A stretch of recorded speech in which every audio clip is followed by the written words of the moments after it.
L'onction nous introduit dans un système divin et nous fait entrer dans un nouvel ordre de choses, un ordre de choses divin.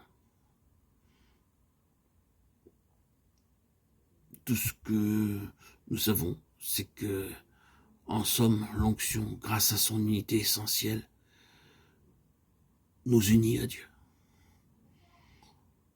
Le mot système divin, n'a pas la faveur de tout le monde, et nombreux sont ceux qui l'emploient dans un sens péjoratif.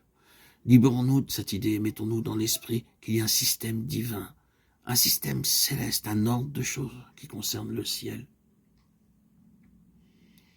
Le tabernacle dans son ensemble représentait l'image des choses qui sont dans les cieux, ce qui signifie bien, d'après l'Épître aux Hébreux, que les choses célestes elles-mêmes constituent un système céleste, un ordre de choses célestes.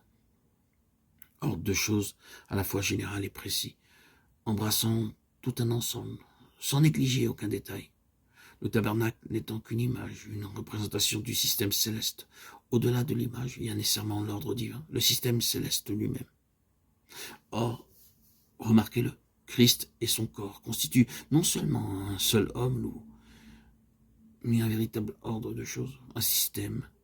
Si vous voulez, Christ est représenté dans l'ancienne alliance par le tabernacle, par le temple, et on peut voir fonctionner là tout un ensemble extrêmement détaillé et complet.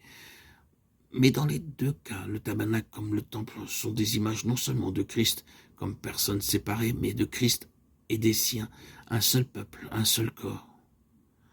Donc le tabernacle et le temple, je ne fais pas de doute, représentent l'Église en tant que système céleste.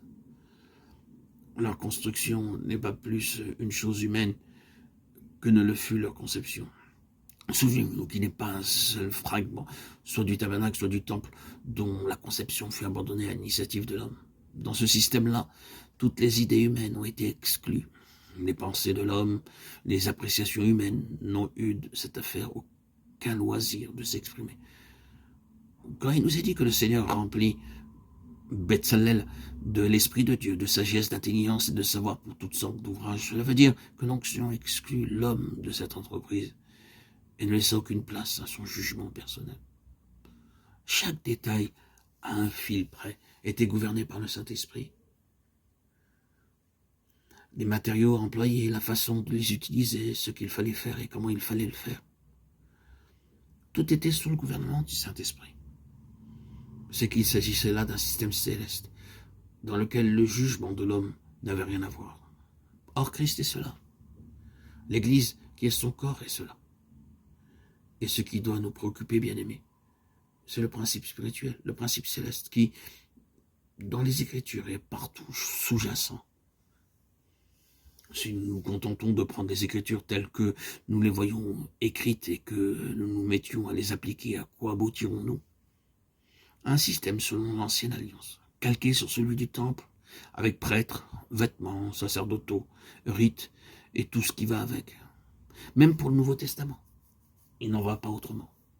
Mettre le Nouveau Testament en action tel qu'il nous apparaît dans sa lettre, c'est tout simplement mettre sur pied un système terrestre